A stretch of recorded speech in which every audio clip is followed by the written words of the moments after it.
I think you'll find this a very practical night. So I must incorporate certain things that I might have missed through the years. I tell you this because a very dear friend of ours, he's not here tonight.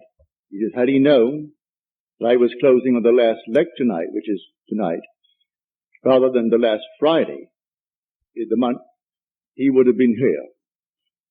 But he said, I'm greatly disturbed over something you said just about 2 weeks ago. And that is about the ranks, the heavenly ranks. And he said, I will not give up my divine right, my power, to anyone. I will not make others little that I may seem to myself superior. I said, I might have misunderstood you. And I wish you would answer this from your platform, and I will get a tape from someone and hear your answer to my question. For I spoke of the ranks, the spiritual ranks. I will not retract one word. But you failed to see the difference between the individual and the state in which that individual was for that moment. There's a vast difference between states and the immortal you. The immortal man is God. Man is all imagination. And God is man and exists in us and we in him. The eternal body of man is the imagination, and that is God himself. God is playing all the parts. God alone acts and is in existing beings or men. There's only one actor in the world. There's only one author, and that is God. And that God of whom I speak is your own wonderful human imagination. That is the operant power in the world. If I speak of your God, the chances are you will think of an existent someone outside of yourself. But if I speak of your imagination, I am certain you will think only of yourself. Well, that is the God of whom I speak, playing all the parts. And the lowest part is the multiple tongue. You're not a linguist, but all speaking our language. 200 million of us find it difficult to understand each other because we are moving toward a prejudice, a superstition, a fixed idea. And so we may say anything, but we have to get through that barrier, even though we are talking the same language, using the same English term. So here, let me start with a quote from the 8th chapter of Nehemiah. And they read from the book, from the law of God, with interpretation. And the people understood the reading. They read it with interpretation, and the people understood the reading. Paul claims in his letter, the first letter to the Corinthians, you'll find it in the 14th chapter, I would rather speak 5 words in my mind that I may instruct others than 10,000 words in a tongue. 5 words just to instruct others. Well, that has been my hope since I started teaching back in 1938. To make it so clear that there is no misunderstanding. But let me state it clearly now. The spiritual states of the soul are eternal. You do not change them. You pass through them like a traveler. And you start at the very lowest, the tongue. The confusion of tongues called Babel in Scripture, where we do not understand each other. And so we war over strange confusion. The second one is the administrator, the organizer. He will organize the confused states for personal gain. That is the second. And then Paul goes up for 8. He finds the last one, the apostle. Now, the one who played the part in the very lowest is still the same one who's going to play it when he is called as an apostle and sent to tell the true story, the same being. Do not identify him with the state called the apostle. While he is in it, he is going to play that part. But he is not that. He is the immortal self, which is the same one seated right here in everyone who is here. So the judge and the one that he is judging are both played by the same being, and that being the world calls God. But they do not know he is the only actor in the world. Only one actor. God only acts and is in existing beings or men. You and I, learning how to create, we create states to deliver others forever. But what we can make, we can unmake. So we do not make permanent states. We create a state and take a friend out of what he was expressing and put him into the state that we create for him. So tell me what you want. All right? You named it clearly. It's up to me now to create the state and put you in that state. What would it be like if he were now what I wish he were? Try to persuade myself that you are that being. To the degree that I am self-persuaded that you are, I have put you in that state. And in that state, while I am faithful to it and you are in it, you're going to externalize the contents of that state. But what I made, I can unmake. I cannot unmake the eternal states. These eternal states are all within the human imagination. They culminate in redemption. And redemption is preceded by apostleship. That's when you are called. And the word apostle means one who is sent. So I am finding myself in a state where I'm called. The night I was called back in 1929, I had no idea I had arrived at that state. But here I'm called into the presence of infinite love. And it's man. Having answered his question correctly, that love was the greatest thing in the world, he embraced me and we fused and became one body, one spirit. For he who is united to the Lord becomes one spirit with the Lord. At that moment, it was not enough to be called and to be incorporated into the body of God, but to be sent on a mission. And I did not know that mission until it unfolded itself within me. And it took 30 years. 30 years later, suddenly it erupted within me, and the entire story of Jesus unfolded itself within me, casting me in the central role of the story. And then I knew who I am. Then I knew who the one called Jesus of the story really is. He is the culminating point of God in man. So when man actually completes the journey and comes to the fullness of it all, he discovers he is the one he's been seeking all through his journey. But he comes to that at the very end. So do not let him brag. Do not let him boast that he is an apostle. Apostle is a permanent state. He is infinitely greater than all the states. He created these and they are permanent within man, within the human imagination. But when he arrives at that state, it's the last of the journey. And then he awakens and he knows who he is. And these experiences gives him the certainty that he is God. He reads now the word that he read when he was a child. And when before he could read it, his mother read it to him. And then he went to school and he read it in school.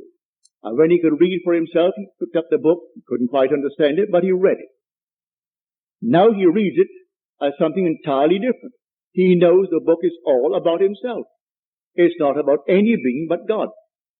And he's found God within himself, and he is God. But that God of whom I speak is your own wonderful human imagination. Now tonight, to show you how easy this thing is, it's based purely upon motion. The first creative act in Scripture that is recorded, and the Spirit of the Lord moved. He moved. Well, the Spirit of the Lord is in man. Do you not realize that ye are the temple of the living God, and the Spirit of God dwells in you, as we are told?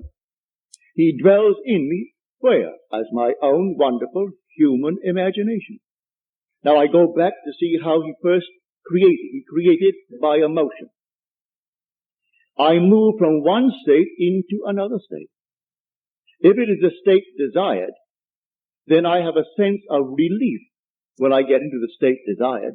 If tonight I was up against it financially, and then suddenly I came into a fortune, what would be the outstanding feeling that I would have?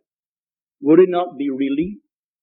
So I insist, of all the pleasures that man could ever experience in this world, relief is the most keenly felt. The child is late. You said, be home at 10 o'clock. So 10 o'clock, 11 o'clock, 12 o'clock, and there is no child. You think you are in control. You love her dearly, and you think you're in control. Oh yes, I can control my mind, my imagination is easy. But then comes one, and there is no child. And inwardly you conjure 1,001 things that could happen. Then you hear the little knock on the door, or the key in the door, and she comes through the door. What is your emotion? One of relief. Just one of relief. So of all the pleasures of the world, relief is the most keenly felt. It comes in the creative act. Relief. Call it by another name if you will, but it is relief at that moment of explosion. But the same thing is true when I move into a state. What would the feeling be like if it were true? And I work myself into that state as though it is true. If I am in that state, I can suppress the sense of relief. And so I have the sense of relief because I've done it. Now what do I do after that? Nothing. Remain in the state. It has its own appointed hour, and it ripens, and it's going to flower. Don't be concerned, you're in the state. Now let it unfold itself in its own wonderful natural way. It has ways and means that no one knows. Its ways are past finding out. So I move myself into a state. I don't remain in the state that I want to leave behind me and push a button and think something is going to happen. I move. I move from one state into another state. But these states I am creating. I do not consciously move in these spiritual states. They are automatically determined by my journey in this world. So no one can sit down and conjure the spiritual state. If he thinks he is going to, he's only kidding himself. These happen automatically as man who is God moves through these eternal spiritual states, and there are 8 completely marked out in the 12th chapter of the book of 1 Corinthians. And you are not going to change them. So I say to my friend, when he hears this, I do not intend to set myself up as someone who is other than you, better than you. I have reached the state called the apostle. I was called and incorporated into the body of the living God. He is a living God. He's not the God of the dead. Nothing dies in God. But nothing. Everything is alive. Today millions went to the cemetery. They aren't there. That's an organized big business. Completely organized on the fears of people. That's not where anyone goes. You drop now, all right? Maybe they'll put you away tomorrow. Maybe in a week from now. But at that very moment, you are restored to life. In a world just like this. Real just like this. And the unfinished work, you're going to finish it. No one is going to fail because God is the operant power and God is that individual's human imagination. And he's moving towards self-redemption. And he goes through these states, infinite states. But you and I, we're intelligent enough to create a state. So someone comes to you and he says, I do not know exactly what I want, but I don't like what I have. All right, let him tell you what he has. Well, you wouldn't like it either, if you listen carefully. No, I wouldn't like that either. Well, let us reason together. What would you like? Would you like this? Would you like that? And then he comes upon something he would like. Well then, if you are a friend of his, you create a state to deliver your friend from his former state. And so you see him in that state. Well, how do you do it? Bring before your mind's eye your friend. And have your friend with a nice big smile on his face. And have him actually thanking you for what you did for him. Now, the thing has happened yet, but you go beyond the present moment. And you are appropriating now subjectively the objective hope.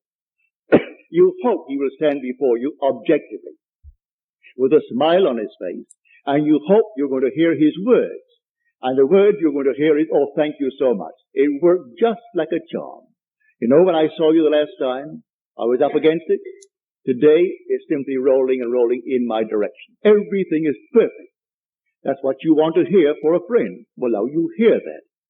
So if you're hearing that, you move him out of his former state into the state that you have now created for him. Do this, and you cannot fail. So prayer is not petition. Prayer is giving thanks. You don't get on your knees and petition any being outside of yourself. There is no intermediary between yourself and self. You need no priest. You need no so-called healer. You need nothing on the outside. It's all within self. What would the feeling be like if it were true? With that, I catch that feeling, and then I work myself into that state. What would it be like? All right, I know what it would be like. Well, feel it. And keep on feeling it and keep on feeling it until all of a sudden you're relieved. There's a release within you. And then it's done. You can't do it a second time. It's done. So I say, I'm looking at the world from a spot. At every moment in time, I'm always viewing the world from a place. That place could be from a financial position in my world. It could be from a physical position in my world. It could be, you name it. I'm looking from a certain state. And I'm seeing confirmation of that state by what I am seeing. Now, how will I know that I have moved? Well, it's a very simple test to know that I have moved. Unless there is a fixed frame of reference, no one will know that something moved. If I started moving from here to the end of the room, and everything started moving with me at the same time, I have no reference to prove that I have moved. Motion can be detected only by a change of position relative to a fixed object. It must be fixed relative to me, that I may know that I have moved. But all my friends know where I am, who I am, what I am. If I desire a change, my friends, my fixed reference, they should know it. So I don't ask anything of them. I simply assume that I have changed. But if I have changed, then I have a fixed reference. The faces of my friends. Now let me conjure them in my face, in my mind's eye, and let me look at them. Do they see me as a changed person? Or are they still seeing the one who would like to be changed? Are they congratulating me on my change? Well, then I've changed. I saw it reflected in their faces. I heard it in their voices. I saw a change on their faces, which change revealed to me that they noticed in me a change. That's what I want. Now, that proves that I moved. Nobody saw me move physically. I'm still seated in the same chair, but I moved. And so, the whole thing is based upon motion. It's a psychological motion. We're living in a world of imagination. And this whole vast outpictured world was first imagined. There isn't a thing you see here that wasn't first imagined. And yet, close as he is, you still can't find him. Why? Why can't I find him as something objective? Because he is the reality I call imagination. I see the fruits of my imaginal acts, but I do not see the actor as I see the outpouring of his activity. For he is the reality I call imagination. So here, the God in you is your own wonderful human imagination. That is God. That's the one, when you completely awaken, you're going to know. That's what man basically is hungering for, the awakening of imagination, which is the awakening of God within it. That is the only God of which the Bible speaks. There is no other God. I will go down to the potter's house. And I went down to the potter's house, as the Lord said to me. And there he was working at his wheel. And the vessel in his hand was spoiled. But he didn't discard it. He reworked it into another vessel as it seemed good to the potter to do. Well, that's the 18th chapter of Jeremiah. Which word, Jeremiah, means Jehovah will rise. You'll rise all right. He'll rise in you as you. So, because he is you. There's no one else to awaken but God, and God is your own wonderful human imagination. And the word potter in Hebrew means imagination. It means to determine. That's what the word actually means by definition in Strong's Biblical Concordance. It means the potter, which means imagination. So I go down to imagination's place where he's working at his wheel. What potter? My own imagination. What are you doing, Neville? Well, I'm just spending a few minutes here, there, while it's spoiled. You will admit what you're doing isn't quite what you want done.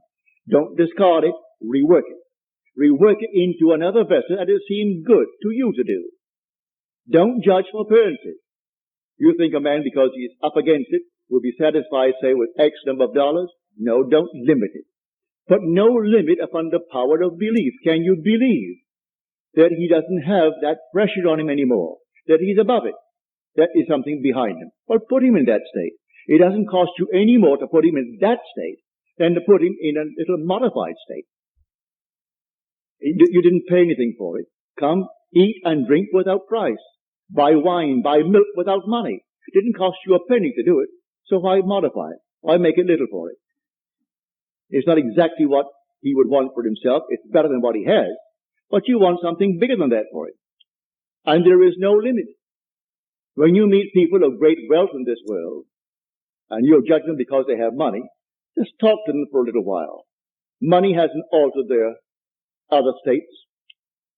They're just as stupid as they were before.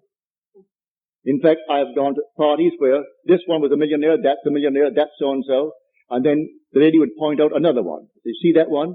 Oh, she's not just rich, she's stinking rich. In her language, that meant multiple millions. And if you walk out of that place, I'm speaking of a club, I will not mention the name, a club in New York City, a ladies' club. They're all multimillionaires. Walk it on the street. But don't leave, just walk out and stay there. And then watch them come out after their big heavy lunches and their 3 or 4 martinis or whatever it is, and watch them. And if you didn't know these are members of that club with all the millions in the world, you would say to yourself, poor souls. Poor souls. You would think maybe they came out, they're cleaning up after the guests left. That's exactly what they look like. But they feel they don't have to put on anything because they're above it all. My father would say when they were coming and they were very, very rich, and he ran his store, and when they all became very, very elated with his fabulous wealth, he would turn to one of us and he would say, you know, God is really merciful. Suppose she didn't have money. He never completed the thought. He left it for us to use our imagination. Suppose she didn't have money. She's how merciful God is, he would say. And then you go on dwelling upon what your father did not complete. He wanted you to complete it. So I tell you, prayer will be answered. All prayers are answered if you know how to pray. And prayer is not begging. You don't petition. You give thanks. Well, you aren't going to give thanks to something that isn't. But you must actually believe in God. As you're told, he who comes to God must first believe that he exists and that he rewards those who seek him.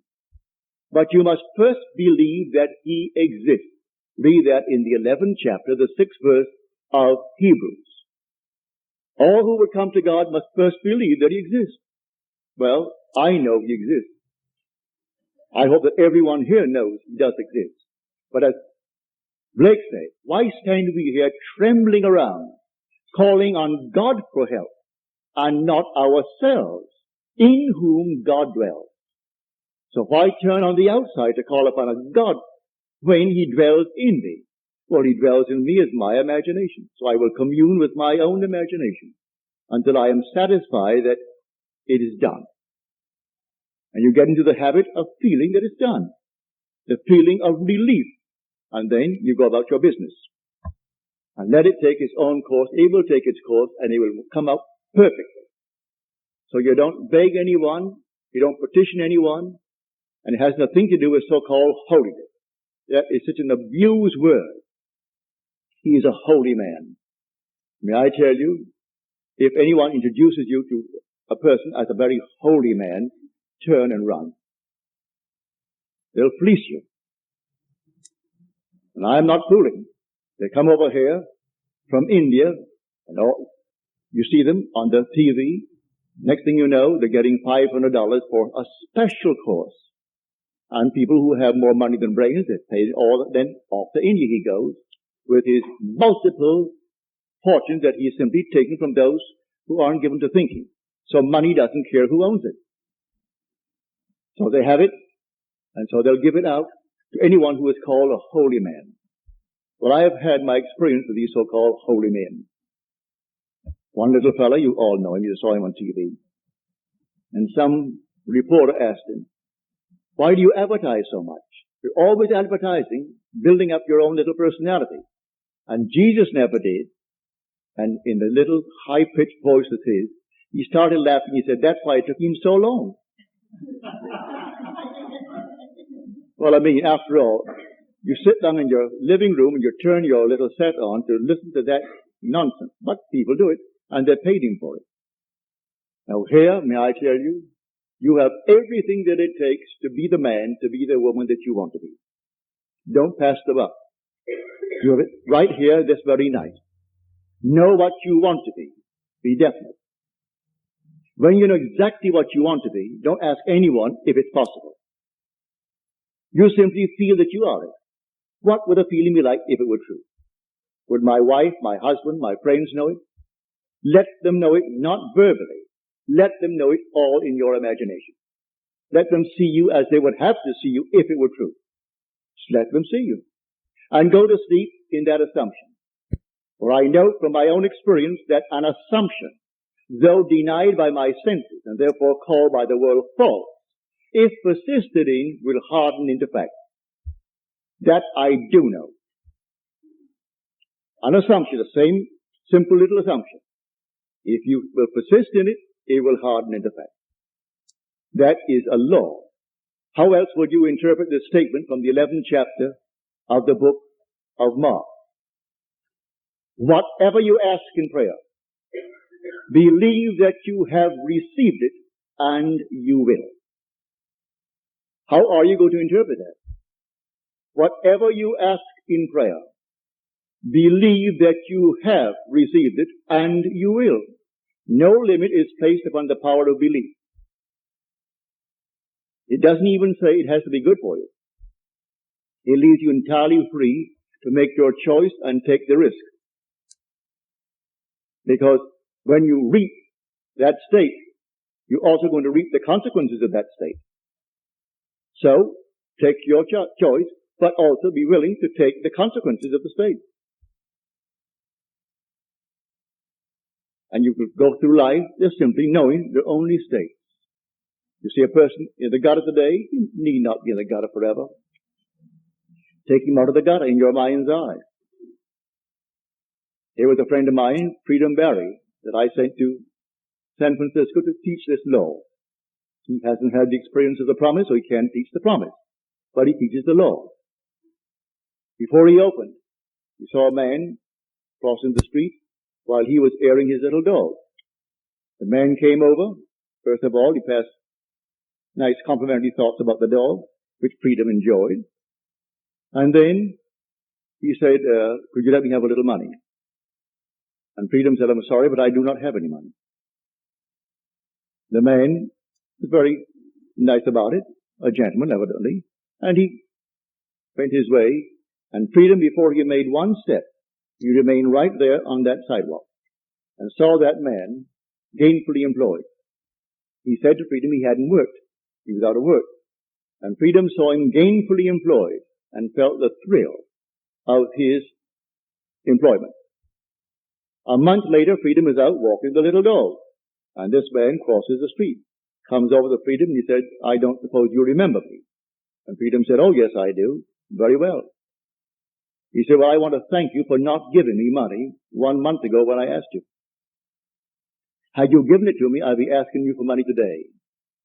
But I got so mad with myself to be placed in that position to ask a total stranger for money, I went home determined I am going to get a job. He didn't know what Freedom had done, but Freedom did that, which pushed him out of that state of asking for money into a state of earning it.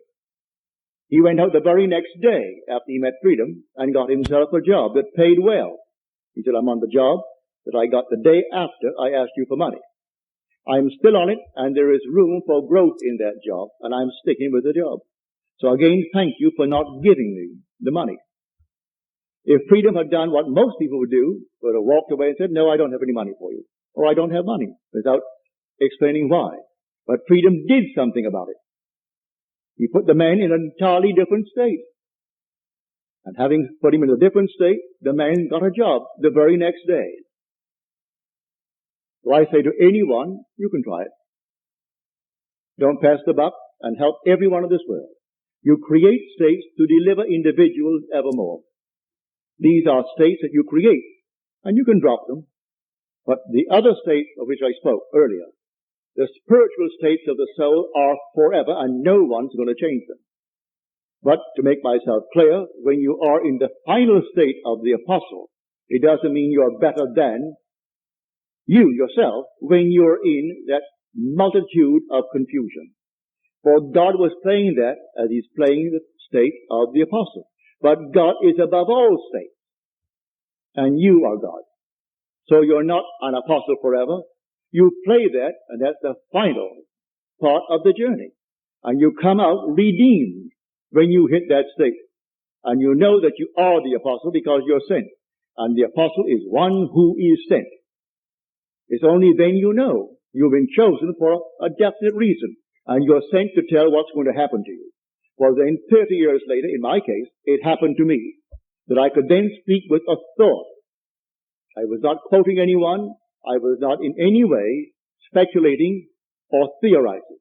So when I tell you David is the Christ, I speak from authority, from experience, and therefore I speak with authority.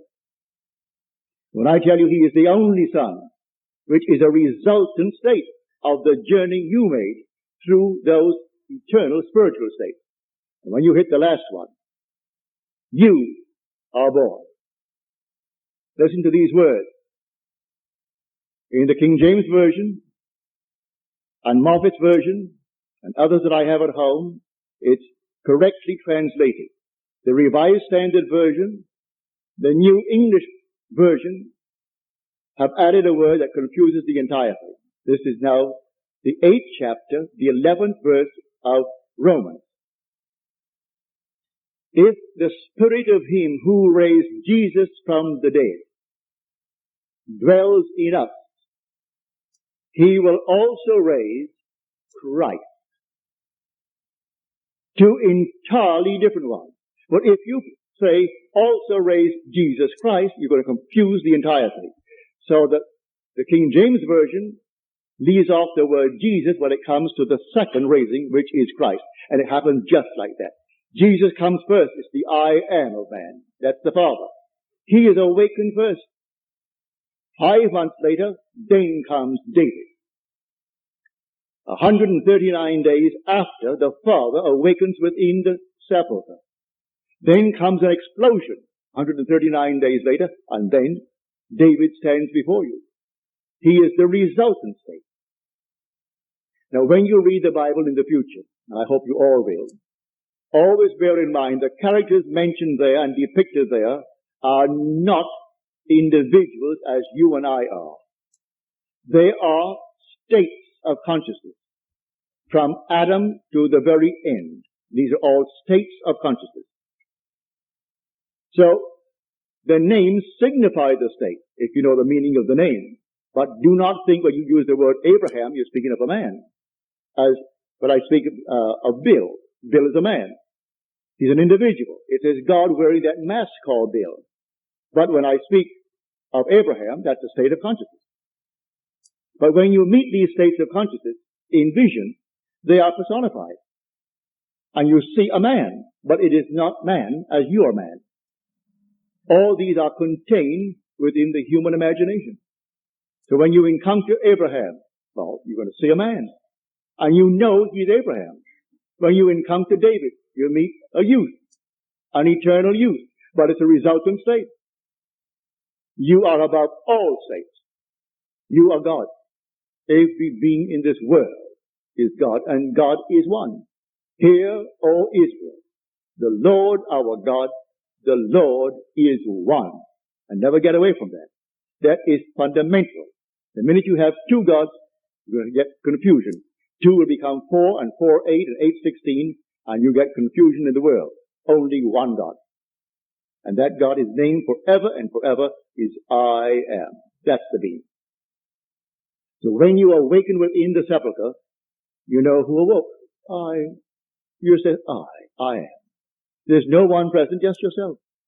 And you come out without the help of anyone. And then comes the imagery of Scripture that surrounds you, bearing witness to the truth of the story. But you are cast from then on in the central road. And so everything unfolds within the imagination of man. And that is God.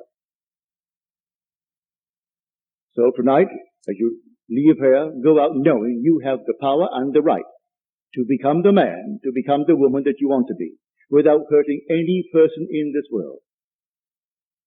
You don't need to hurt anyone to gain anything in this world. You go out and play your part fully. And let no one pull any rank, for all ranks are only states of consciousness. The king and the one who is a musician, the court jester, are both played by the same being, and that being is unseen by the two masks, the mask of the king and the mask of the court jester. For behind the mask is God, and God is simply I am. So one plays the part of the court jester, and one plays the part of the king, and we honor the mask and bow before the king. And that court jester may be nearer to apostleship. Do not judge from appearances, as you're told. When they saw this giant of a man stand before him, Samuel thought, well, certainly he is the Lord's chosen.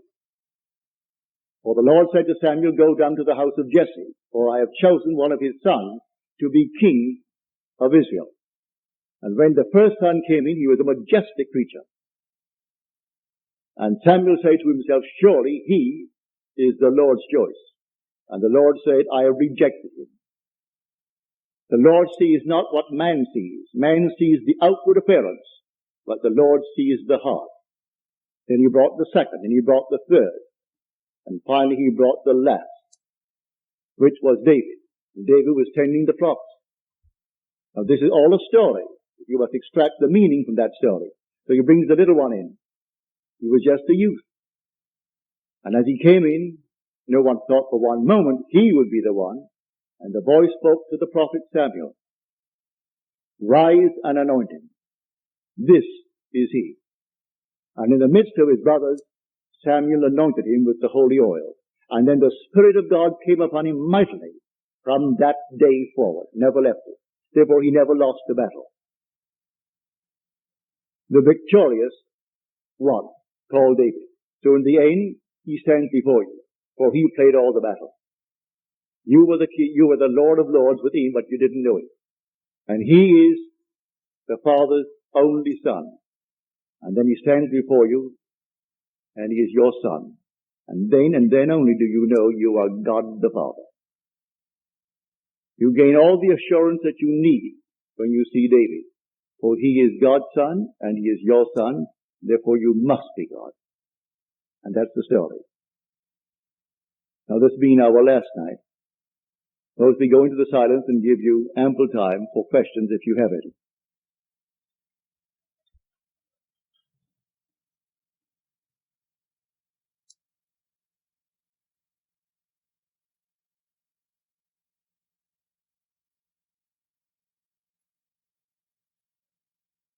Good. Harry, I didn't see this, and I could have used it an hour ago.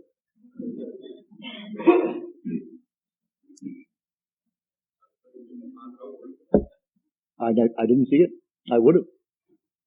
And regretted it too. Now, are there any questions, please?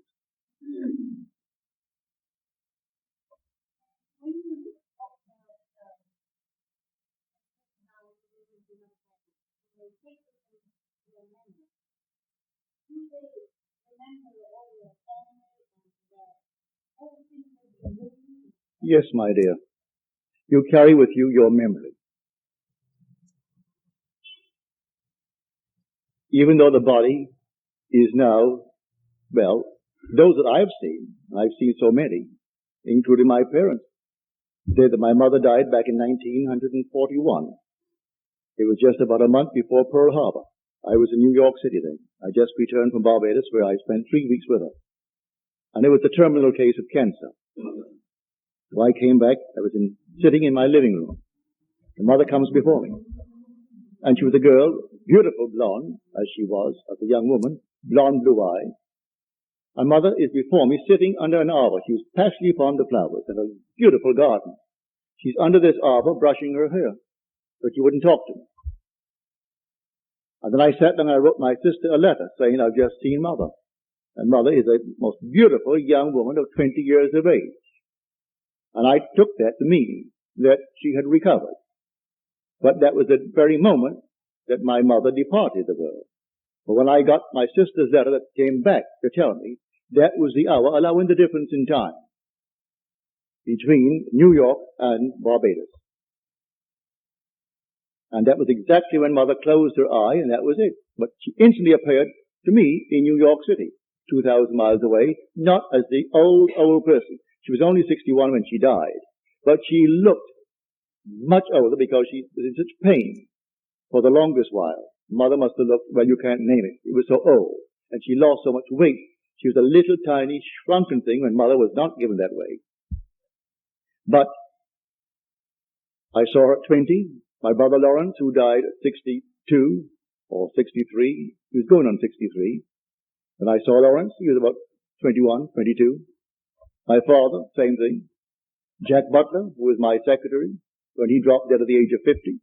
When I met him 8 months later, Jack was about 21, 22.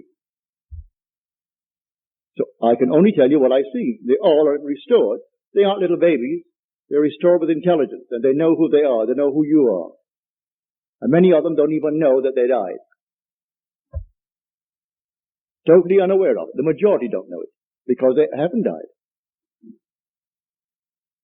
Like Jack, when I said, well, Jack, you know, you died. I went to your funeral. So you're crazy.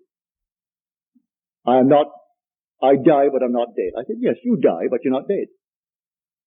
Well, that doesn't make sense, does it? Well, you know, there are states of consciousness in which visionary men are accounted madmen. And so I've been accused of being mad, being insane, but I can't help it.